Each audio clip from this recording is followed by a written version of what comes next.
রবীন্দ্রনাথ ঠাকুরের সাথে আমাদের বাঙালিদের অনেক পুরনো একটি টান রয়েছে।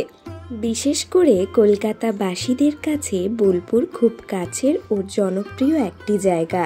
তাই আজকে আমি আপনাদের বোলপুর ঘুরে দেখাবো। কোথায় কোথায় আপনারা ঘুরতে যেতে পারবেন। বোলপুরেই রয়েছে বুদ্ধ মন্দির, বোলপুরেই আছে সোনাঝুরির হাট, যেখান থেকে আপনারা খুব কম দামে জামা কাপড় কিনে নিতে পারবেন। তার পাশেই রয়েছে রিসর্ট, যেখানে আপনারা থাকতে পারবেন। থাকা খাওয়া সমস্ত কিছুরই ব্যবস্থা এখানে রয়েছে। সাথেই আপনারা পেয়ে যাবেন 51টি সতীপীঠের অন্য এক সতীপীঠ। তার পাশেই রয়েছে আমাদের ছোটবেলার আঁকাবাঁকা নদী, কোপাই নদী। সবার প্রথমে বলি, কত সহজে আপনারা বোলপুর যেতে পারবেন, কত টাকা খরচ পড়বে। হাওড়া থেকে বোলপুর যাওয়ার টিকিট মূল্য 70 টাকা। আপনারা চাইলে বন্দে ভারতেও যেতে পারেন। আমি যাব সকাল 6টা 5-এর গণদেবতা এক্সপ্রেসে। হাওড়া থেকে সকালবেলায় অনেকগুলোই ট্রেন আছে। 6টা 5-এ আছে, 8টা 50-এ কুলিন এক্সপ্রেস আছে, 10টা 5-এ শান্তিনিকেতন এক্সপ্রেস। এর মধ্যেই যে কোনো একটি ট্রেন ধরে আপনারা খুব সকালেই চলে আসতে পারবেন বোলপুরে। চাইলে আপনারা বাসেও আসতে পারেন।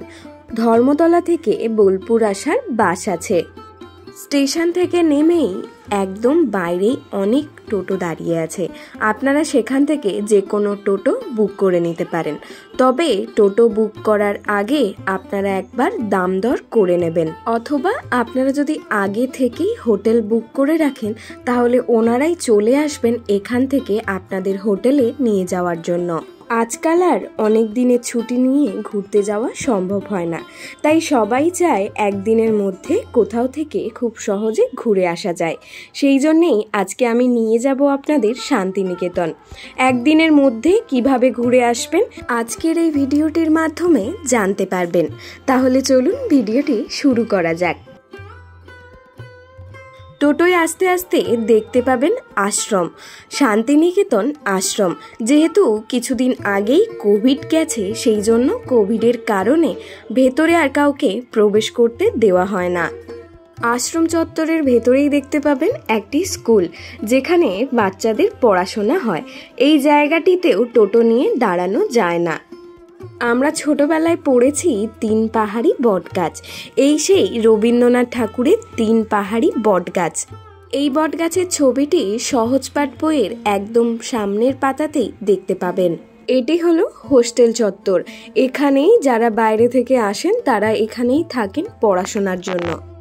এই জায়গাটি হলো ছাতিমতলা। মহর্ষি দেবেন্দ্রনাথ ঠাকুর যখন রায়পুরে আসতেন তখন এই ছাতিম গাছের তলায় বসতেন। এটি মিউজিয়াম। এর ভেতরে ঢুকতে গেলে টিকিট কাটতে হবে। টিকিট মূল্য 30 টাকা। যদি আপনারা কলেজ স্টুডেন্ট হন, আই কার্ড দেখালে আপনাদের ভাড়া পড়বে মাত্র 10 টাকা। এটি হলো নৃত্যঘর, যেখানে বিভিন্ন অনুষ্ঠান হয়ে থাকে। বসন্তের দোল উৎসবে সেজে ওঠে এই পুরো জায়গাটি। এরপরেই ঠিক চলে এলাম কলা ভবনে। সামনেই যে বাড়িটি দেখতে পাচ্ছেন এটাই কলা ভবন। রবীন্দ্রনাথ ঠাকুর কলা শিক্ষা বিষয়ক দেশীয় শিল্পকে গুরুত্ব দিয়ে গড়ে তোলেন কলা ভবন। মহর্ষি দেবেন্দ্রনাথ ঠাকুর নিজ হাতে এটা বানিয়েছিলেন। সহজপাঠ বই খুললেই প্রথমেই যে ছবিটি দেখতে পাবেন সেটাই হলো এই ছবি। লক্ষ্য করে দেখলে বুঝতে পাবেন দুজন মানুষ এখানে। তার নিচে রয়েছে একটি কুকুর এবং তার ঝুড়িতে রয়েছে 2টো বাচ্চা। ঠিক সেরকমই দেখুন এখানেও ওভাবেই বানানো রয়েছে। এখানে দেখতে পাবেন 2টো মানুষ এবং পেছনে বাচ্চা রয়েছে। শান্তিনিকেতনের এটি হলো বয়েজ হোস্টেল। তারপরেই চলে এলাম অমর্ত্য সেনের বাড়ি দেখার জন্য। এটি হলো অমর্ত্য সেনের বাড়ি। বাড়িটির নাম প্রতীচি।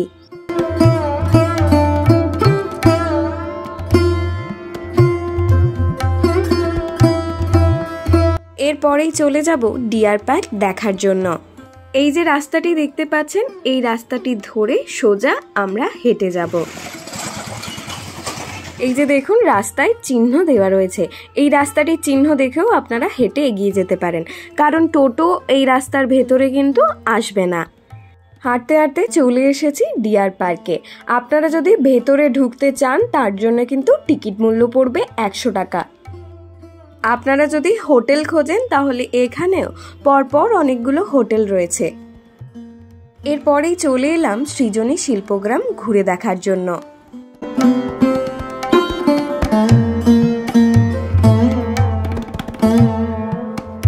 এখানে ঢুকতে গেলে আপনাকে টিকিট কাটতে হবে।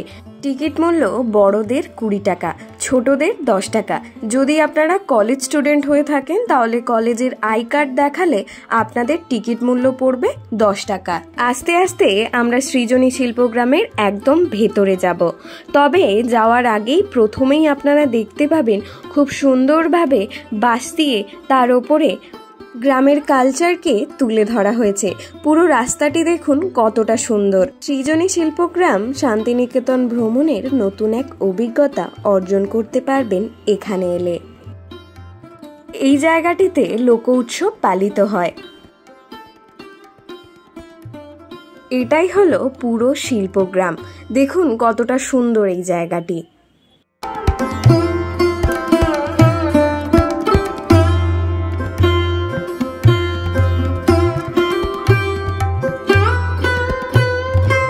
এখানে এই মুহূর্তে প্রচুর ঠান্ডা। যখন আপনারা আসবেন এখানে শীতকালে অবশ্যই ঠান্ডার জিনিস নিয়ে আসবেন, কারণ ভারী সোয়েটার অবশ্যই ক্যারি করবেন, কারণ খুব ঠান্ডা, হাত পা পুরো ঠান্ডা হয়ে। এখানে দেখতে পাবেন খুব সুন্দর একটি বুদ্ধ মূর্তি রয়েছে।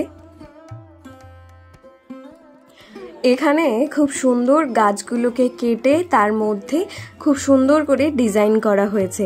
কতটা সুন্দর লাগছে একবার দেখুন। আর এখানে দেখতে পাবেন অনেক পুরনো মূর্তি, যেগুলো এখানে সংরক্ষিত করে রাখা হয়েছে। এরপরে একদম ভেতরে চলে যাব শিল্পগ্রামের, যেখানে জামা কাপড়, বিভিন্ন জিনিসপত্র বিক্রি হচ্ছে। দৈনন্দিন জীবনের বিভিন্ন সামগ্রী, সাজসজ্জা সমস্ত কিছু এখানে পেয়ে যাবেন আপনারা।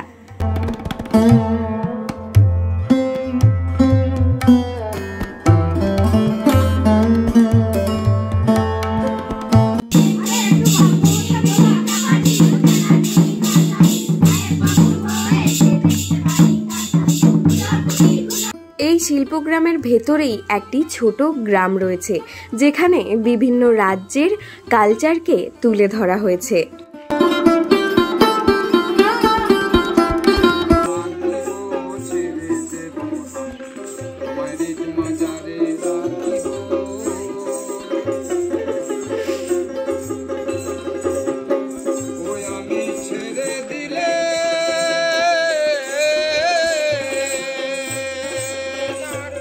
শান্তিনিকেতনে এসে যদি আপনারা বাউল গান না শোনেন, আপনাদের তাহলে যাত্রাটি অসম্পূর্ণই থেকে যাবে।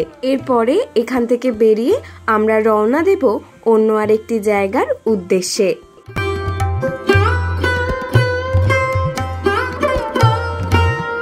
এরপরে টোটোয় উঠে চলে যাব সুরুল রাজবাড়ি। শতাব্দী প্রাচীন সুরুল রাজবাড়ি শান্তিনিকেতনের সৌন্দর্যকে আরও বৃদ্ধি করছে। এই সুরুল রাজবাড়িতে বিভিন্ন মুভি এবং সিরিয়াল শ্যুট হয়ে থাকে। এখানে অনেক বড় করে দুর্গাপুজো হয়ে থাকে, যেই দুর্গাপুজোটি শতাব্দী প্রাচীন। এই সুরুল রাজবাড়ির কথা আমরা বইয়েও পড়ে থাকি।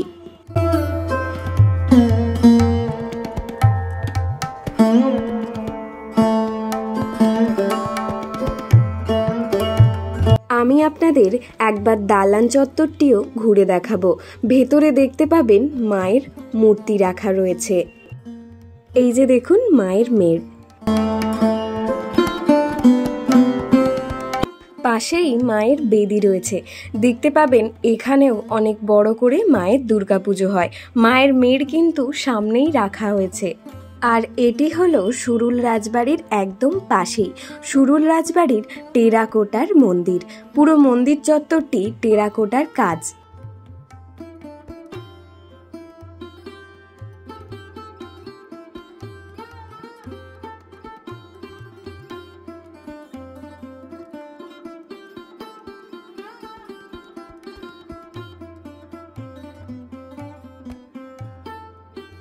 আপনারা শান্তিনিকেতনে এলেই শুনতে পান বনভীতির হেসেল ঘর। যদি যেতে চান তাহলে এই রাস্তাটি ধরে আপনাদের যেতে হবে। এই রাস্তাটি দেখুন, খুব সুন্দর। পথের দুই ধারে মহুয়া আর পিয়াল গাছের ফল। রাস্তাটি রাঙা মাটির পথ। এরপরেই চলে এলাম আমার কুটির। এই আমার কুটিরের ভেতরেই রয়েছে কোপাই নদী, আমাদের ছোটবেলার আঁকাবাঁকা নদী। এতক্ষণ ঘোরার পরে যদি আপনাদের মন চায় কিছু খাওয়ার জন্য, তাহলে অবশ্যই আপনারা এখান থেকে কিছু কিনে খেয়ে নিতে পারেন। এখানে দেখুন মেনু দেওয়া আছে। খাওয়া দাওয়া করার পরেই আপনারা এখানে চলে আসতে পারেন গান শোনার জন্য, বাউল গান। তারপরেই এখানে দেখুন খুব সুন্দর একটি বসার জায়গা রয়েছে, আর এখানে দেখতে পাবেন রবীন্দ্রনাথ ঠাকুরের স্ট্যাচু। এই যে রাস্তাটি দেখতে পাচ্ছেন, এটা ধরেই আমরা চলে যাব আমাদের আঁকাবাঁকা নদী দেখার জন্য। একটু হেঁটেই চলে এলাম কোপাই নদী, আমাদের ছোটবেলার বইয়ে পড়া সেই নদী। এটি আমার কুটির শোরুম। এখান থেকে আপনারা জিনিস কেনাকাটাও করতে পারেন, তবে ভেতরে ক্যামেরা অ্যালাউ নেই, তাই আমি আপনাদের দেখাতে পারলাম না। এরপরেই চলে এলাম এই জায়গাটিতে। এই জায়গাটিতে 30 ফুট উঁচু বুদ্ধ মূর্তি রয়েছে।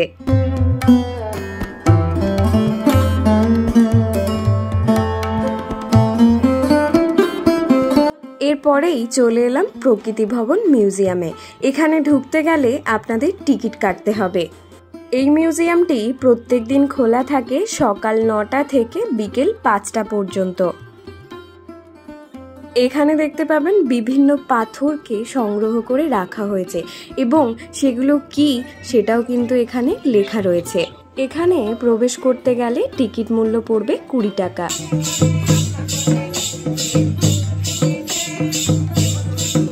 এরপরেই চলে এলাম শান্তিনিকেতনের সবথেকে প্রিয় একটি জায়গা, সেটা হলো সোনাঝুরি হাট, যেখানে দৈনন্দিন জীবনের সমস্ত কিছুই পেয়ে যাবেন। এখানে এনাদের হাতের বানানোই জিনিসপত্র বিক্রি হয়ে থাকে, তাই যারা শান্তিনিকেতন ঘুরতে আসেন প্রায়ই সবাই এখান থেকে জিনিসপত্র কিনে নিয়ে যান।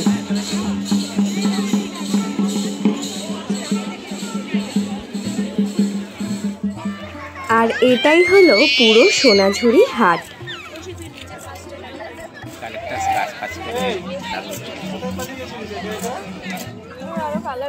হ্যাঁ, আরো কালার পাবেন।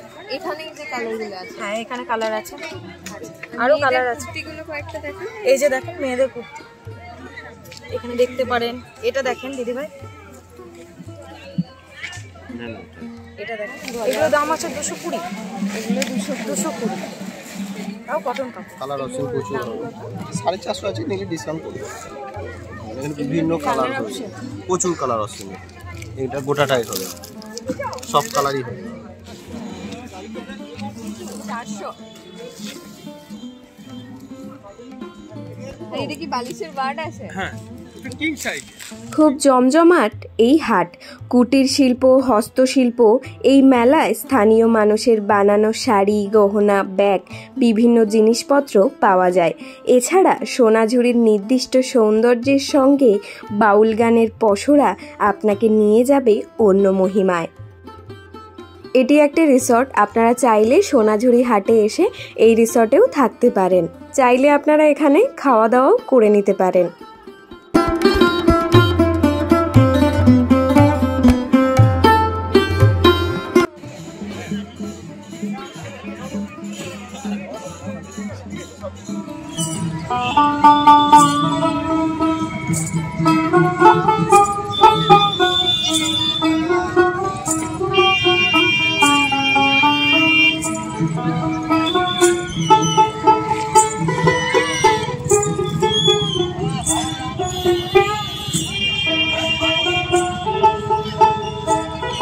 সোনাঝুরি হাটের ঠিক পাশেই রয়েছে এই জায়গাটি। এখানে দেখতে পাবেন অসংখ্য শাল গাছ। এখানে আপনারা চাইলে পিকনিকও করতে পারেন। শান্তিনিকেতনের সৌন্দর্য আরও বৃদ্ধি করে এই জায়গাটি। এরপরেই চলে যাব ডিয়ার পার্ক। এটা ডিয়ার পার্ক।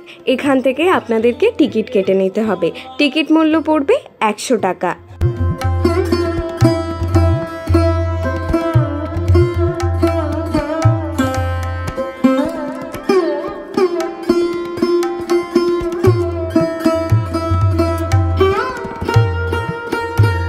এরপরেই চলে এলাম লাস্ট আরও একটি জায়গায়, যেটি খুবই অন্যতম প্রাচীন একটি মন্দির, 51টি সতীপীঠের অন্য আরেকটি পীঠ।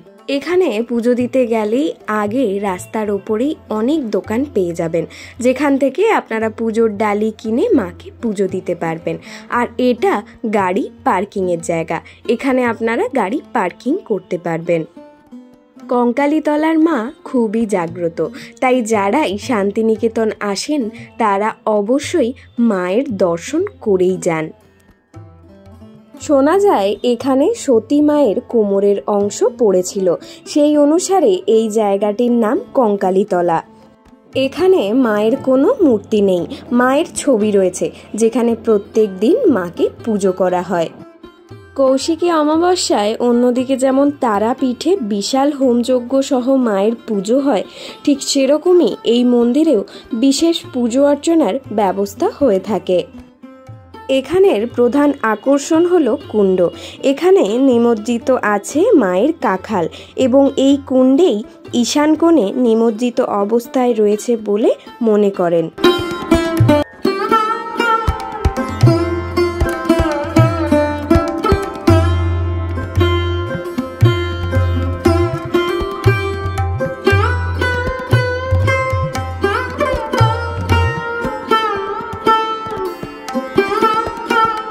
মন্দিরের ভেতরে অনেক দোকান রয়েছে, যেখান থেকে আপনারা কিছু জিনিস কিনে নিয়ে বাড়ির জন্য যেতে পারেন।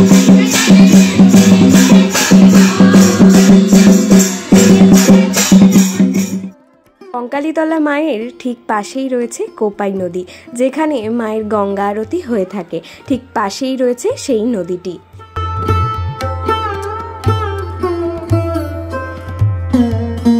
এখান থেকেই একটু দূরে রয়েছে শ্মশান। কঙ্কালীতলার মায়ের মন্দিরের পাশেই রয়েছে আরও একটি খুব সুন্দর শিব মন্দির।